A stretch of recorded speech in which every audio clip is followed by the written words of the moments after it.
కొంత విశ్రాంతి తీసుకున్నాక సత్యనిష్ఠుడు మరలా చర్చ కొనసాగించాడు. వినయశీలుడు పైకి లేచి నమస్కరించి, గురువుగారు, వరకు మన సూత్రాల్లో చెప్పుకున్నది వ్యతిరేకమైనటువంటి ఆలోచన వృత్తులను అరికట్టాలి. అవి ఏవి? ఇతరులకు హాని కలిగించేవి కావచ్చు, సమాజానికి కీడు చేసేది కావచ్చు, ప్రజలకు అభ్యంతరకరమైనది కావచ్చు, ప్రజలను పీడించే పని కావచ్చు, నిత్యం అబద్ధాలు చెప్పి ఇతరులను మోసం చేస్తూ జీవించేది కావచ్చు, అనేక దుష్టకర్మల ద్వారా ధనాన్ని సంపాదించుకొని విలాసాలకు వినోదాలకు ఖర్చు పెట్టడం, ఇవన్నీ కూడా పాపకర్మలని మీరు చెప్పారు. అయితే ఇక్కడ మా సందేహం ఏమిటంటే, అక్కడ వెళ్ళి ప్రజలకు చెబుతూ ఉంటే వలన మాకు ఏమీ ప్రయోజనము అని అడుగుతున్నారు. ఈ పదే పదే మనకు వినిపిస్తున్న ప్రశ్న, నేను మారడం వల్ల నాకేం ప్రయోజనం ఉంటుంది? ఈ సందేహానికి కొద్దిగా మాకు మరలా సరైన సమాధానం చెప్పవలసిందని ప్రార్థించారు. ఆయన, నీవన్నది నిజమే. ఈ కలికాల మహత్యం శ్రావణ భూతికి వచ్చిన కళ లాంటిది. ప్రస్తుత పరిస్థితులు గమనిస్తూ ఉంటే ఏ ప్రయోజనం లేనిదే ఎవరు ఏ పని చెయ్యరు. చిన్న కాసంత పని చేస్తే కొండంత లాభం రావాలనేటువంటి ఆలోచనలో అధిక మంది ఉంటున్నారు.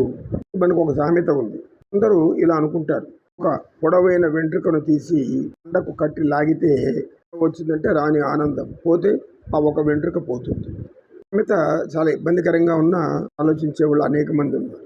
కాలం బాంధవ్యాల మధ్య చూస్తే అన్నదమ్ముల అనుబంధాలు కానీ, అనేక మంది మిత్రుల అనుబంధాలు కానీ, ఒకరో ఇద్దరు తప్ప స్నేహితులతో కూడా లాభం లేని మాట్లాడే పరిస్థితులలో ఈరోజు ఎవరూ లేరు. ఒక ప్రతి పనికి నాకేంటి లాభం? తల్లిదండ్రులకు కూడా, తల్లిదండ్రులకు ఏదైనా సేవ చేయాలంటే వాళ్ళకి సేవ చేయడం నాకేం లాభం, నాకేం ప్రయోజనం? సంపాదించిన ఆస్తిపాస్తులకు ఇవే కదా వారసులు. అయినా కానీ ఏదో ఆశిస్తారు తల్లిదండ్రుల నుంచి. ఇలాంటి పరిస్థితుల్లో మనం చెప్తే అంత సులభంగా మారరు. కానీ వారికి అర్థం అవ్వాలంటే 3 కాలాలు ఉన్నాయి వాతావరణం సూచించేటివి. వేసవి కాలము, వర్షాకాలము, తర్వాత చలికాలం. 3 కాలాల్లో పరిస్థితులు మారుతూ ఉంటే దానికి అనుగుణంగా మనం కూడా ప్రజలందరూ కూడా మార్పులు చేసుకుంటూ ఉంటారు ఆ వాతావరణం తట్టుకోవడానికి. భూమి మీద కొన్ని ప్రదేశాల్లో ఇలా తారుమారు అవుతూనే ఉంటాయి. అన్నీ కూడా పంచభూత నిర్మితం. పంచభూతాల గురించి చెప్పుకున్నాం. ఈ యొక్క శక్తి, శబ్దశక్తి, వాయు శక్తి, వెలుతురు శక్తి, ఆహారాన్ని ఇచ్చే భూమి శక్తి, తీర్చే నీరు శక్తి, అన్నీ కూడా మనకు ఉచితంగానే సేవలు చేస్తాయని ఎవరూ గుర్తించడం లేదు. ఏం ఆశించి మనకు చేస్తున్నాయి? మానవులకు ఎందుకు అవన్నీ సహకరించాలి, మానవులకు అవన్నీ ఎందుకు ఇవ్వాలి మేము అని పంచభూతాలు అనుకుంటే ఇక్కడ జీవరాశి అనేది ఉండదు. ఇది కూడా ఒక శూన్యమైన ప్రదేశంగా మారిపోతుంది. మానవుల పంచభూతాలను ఆదర్శంగా తీసుకుంటే నాకేంటి ప్రతిఫలం అనే యొక్క విషయం తగ్గిపోతుంది. భగవంతుడు మనకు గాలి ఇచ్చాడు, నీరిచ్చాడు, వెలుతురిచ్చాడు, ఆహారాన్ని ఇస్తున్నాడు, ఆహారం పడిన భూమిని ఇస్తున్నాడు. ఇవన్నీ ఆయన సృష్టే కదా.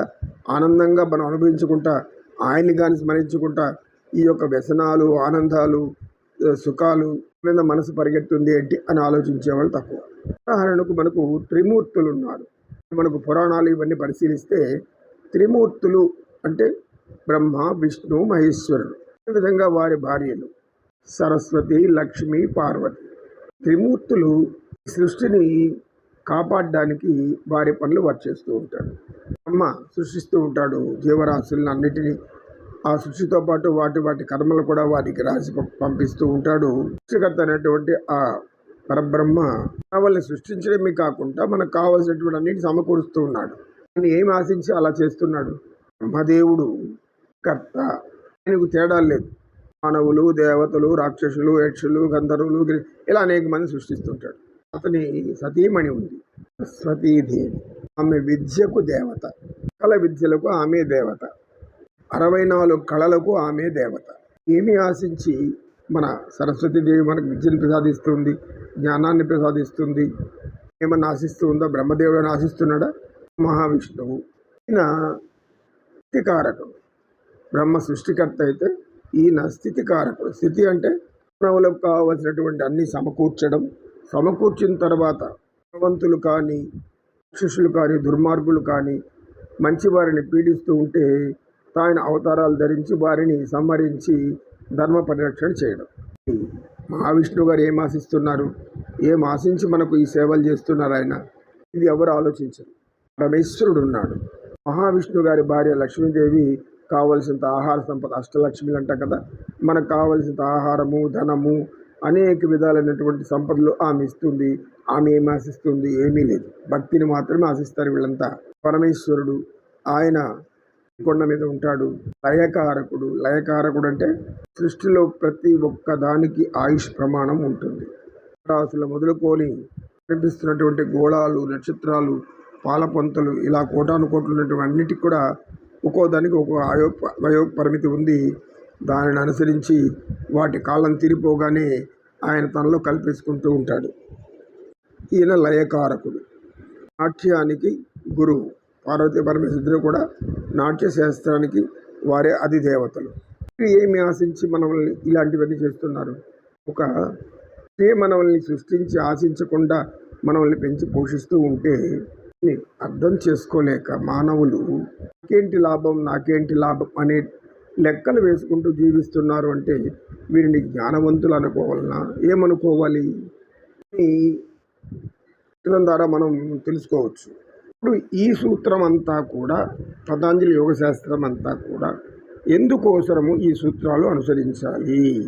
మనం చెప్పుకున్నాం కదా, త్రిమూర్తులు. పార్వతీదేవి మహాశక్తి స్వరూపం, అందరిలోనూ ఆదిశక్తిగా అవతరిస్తుంది. స్త్రీలకు తన శక్తినంతా ఇస్తుంది. అందరిలోనూ ఆమె శక్తి స్వరూపం. అయితే ఈ త్రిమూర్తులను మనం గమనిస్తే వారి పనులు వారు చేస్తూ ఉంటారు, కానీ చేస్తున్నట్లు మనకు కనపడరు. ఇప్పుడు ధ్యానంలో ఉంటాడు, పద్మం యొక్క పైన కూర్చొని. సరస్వతీదేవి ఆయన ఒడిలోనే కూర్చొని ఆమె పాటికి ఆమె వీణానాదంతో ఆనందిస్తూ ఉంటుంది. ఆ విష్ణు కూడా యోగనిద్రలో ఉంటాడు, ఎప్పుడు యోగనిద్రలోనే ఉంటాడు. ఆయన రక్షించినప్పుడు మాత్రం అవతారాలు ధరించి వస్తూ ఉంటాడు. దేవి ఆయన అవతారాలు ఎత్తేప్పుడంతా కూడా ఆమె కూడా భూమి మీదకి వచ్చి కావాల్సిన సంపదలు, సౌఖ్యాలు ఎవరికి ఇవ్వాలో అవన్నీ కూడా ఇస్తూ ఉంటుంది. ఆయన కూడా ఎప్పుడు ధ్యానంలోనే ఉంటాడు. పార్వతీ మాత కూడా భర్తను అనుసరించే ఉంటుంది. వీరి త్రిమూర్తులు మనకు కాలాలలో అన్ని సేవలు చేస్తూ ఉంటే వారిని చింతించుకుంటా స్వభావము, జంతు స్వభావం ప్రదర్శిస్తూ ఉంటే అది ఎంతవరకు మన నైతిక బాధ్యత? వారందరూ కూడా ధ్యానంలోనే ఉంటారు. మనం ఎప్పుడు చూసినా ఎందుకుంటారు? ఎవరిని ధ్యానిస్తున్నారు? త్రిమూర్తులు కదా, మరి ఎవరిని ధ్యానిస్తున్నారు? వీరందరూ కూడా ధ్యానించేది సృష్టికర్త అయిన పరమేశ్వర శక్తిని, ఈశ్వర శక్తిని. త్రిమూర్తులు కూడా ఆ శక్తి నుండే విడిపడి వచ్చి ఈ యొక్క సృష్టి కార్యాలు చూస్తున్నారు. మనకు శాస్త్రాలు తెలియజేస్తున్నాయి. సత్యనిష్ఠుడు అక్కడికి చర్చనాపి అతి తరగతిలో మనం చర్చించుకుందాం నాయన అని చెప్పి, ఓం సర్వే జనా సుఖినో భవంతు, సమస్త సన్మంగళాని సంతు. ఓం శాంతి శాంతి శాంతి. ఏతత్ సర్వం శ్రీకృష్ణార్పణమస్తు.